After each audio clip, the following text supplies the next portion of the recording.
Good morning sa inyo, ano? So, panibago na namang araw at panibago na namang video. So, para sa araw na to, ang lulutuin natin ay munggo. And at the same time, sasagutin natin yung tanong na, bakit nga ba Friday is Munggo Day? What? So, bago yan, panoorin nyo muna to para sa ingredients natin.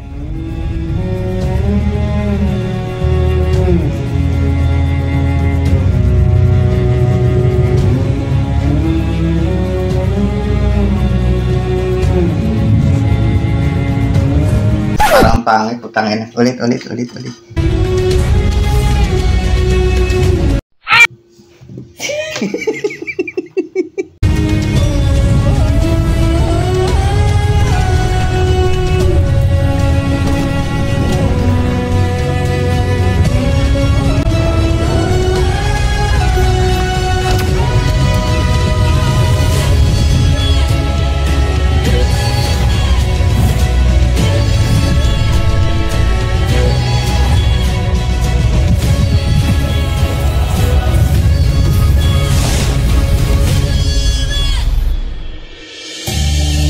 Tutustahin lang muna natin itong ating spare ribs para mas lumabas yung kanyang natural na lasa. Lagyan tayo ng asin.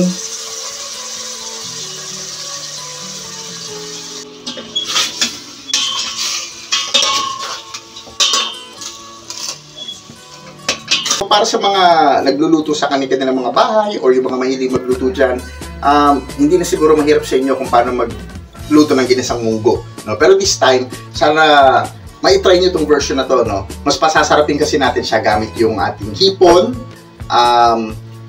gata, at saka yung ating pork spare ribs. So, antayin lang natin magmantika at saka matusta ng konti itong spare ribs natin. Saka tayo magigisa ng ating bawang sibuyas at kamatis. Mantika na yung ating pork ribs at saka nakuha na natin yung kanyang tusta-tusta din sa karne, kaya hahanguin na natin tapos start tayo mag-gisa. Gamit yung ating pinagisang kaserola ng ating pork ribs, dyan na rin tayo magigisa ng ating luya, sabay na rin ng ating bawang. So hindi naman natin tututustahin, pagpapawisin lang natin o isaswet lang natin itong bawang at luya natin sa ating. Then next yung ating sibuyas.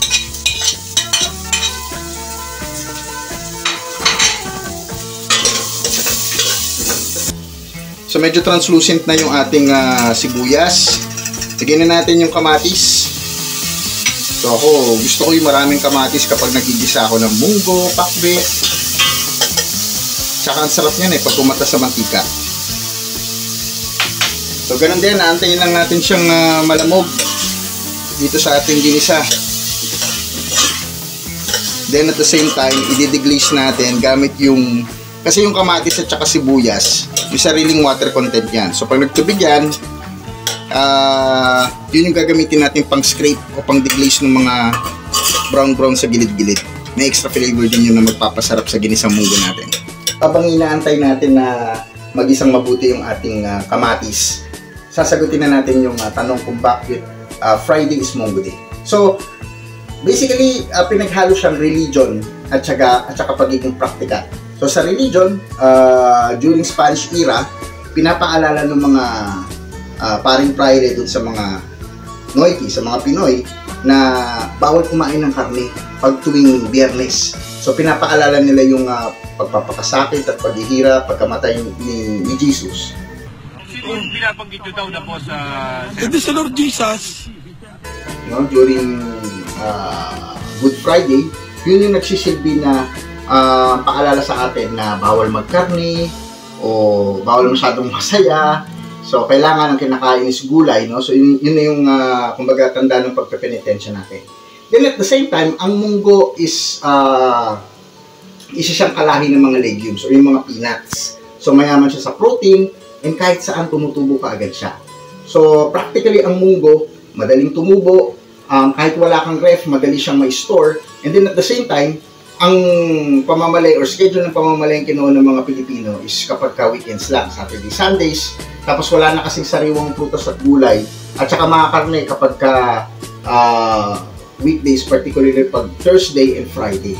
Kaya during Friday, instead na bumili sila ng karne or iba pang gulay, yung munggo na lang. Kasi nga, madaling i-store, hindi kailangan, kumbaga hindi naman kailangan, wala namang sariwa or ano na munggo. So as long as pwede pa siya, pwede nilang gamitin. Sasahugan lang nila yun ng konting gulay, ng tinapa, o kung may konting karne ka.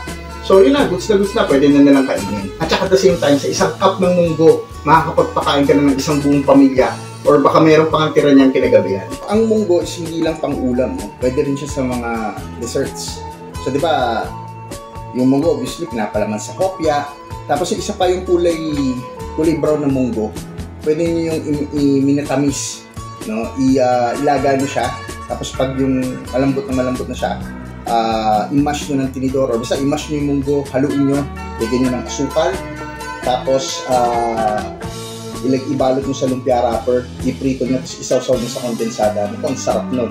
Pwedeng pang dessert yun. Magugustuhan ng mga bata. So pagka ganyan na siya, ilagay nyo na, ibalik nyo na yung ating pork ribs.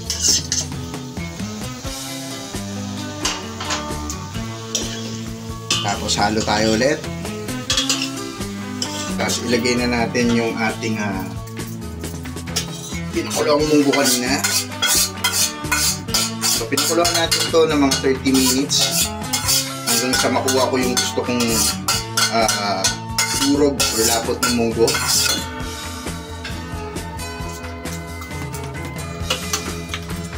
Scrape lang natin. Tubig. Tayo ng konti. Well, approximately yung tubig, depende yan kung gaano kalabnaw o kalapot yung gusto nyo sa munggo nyo. So pakukulang pa natin to,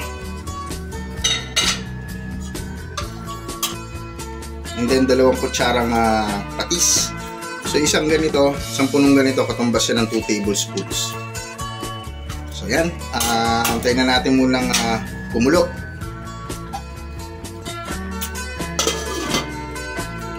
Lagay lang tayo ng isang pork cubes, papadagdag sa lasa. Minta. So, and then ayan lang muna natin siyang kumulo ng kumulo hanggang sa lumapot ulit ang ating munggo. Balikan natin mamaya. And after 10 minutes, so lapot na yung ating munggo. Kaya naman ilalagay na natin yung ating kakanggata. Ayan. Ating hipon. Siling green, o yung tinatawag nilang siling panigang. Tinikman natin siya at lasang-lasa ko na yung hipon dun sa ating munggo. At pwede natin ilagay ngayon yung dahon ng ampalaya. So yan, hanggang sa lumubog lahat sa dun sa sabaw ng munggo natin. So siguro mga 1 minuto muna, no, bago natin patayin yung apoy. Anyways, maluluto naman yan sa maluluto naman yan sa init ng ating munggo. There you have it, ang ating ginisang munggo na mas pinasarap ng pork ribs, hipon at gata. Tsak, ubos na naman ang kanin ito.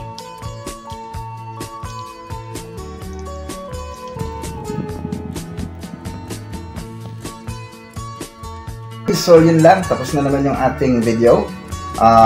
This is already our 9th video, and I do hope na marami kayong or kahit may ilang kayong napulot ng mga tips or techniques na ginawa natin sa mga recipes natin. Sana rin na-apply nyo na rin yung ibang nating recipes sa bahay nyo at na-share nyo sa pamilya nyo. Maya-maya lang parating na yung mga anak ko galing school, so dito na natin ikakat. Lagi niyong tatandaan, walang mali sa pagluluto as long as hindi ito nakaka-apekto sa lasa, sa itsura ng pagkain, at hindi ka malalason. Goods na goods yun. Maraming salamat and see you sa next video.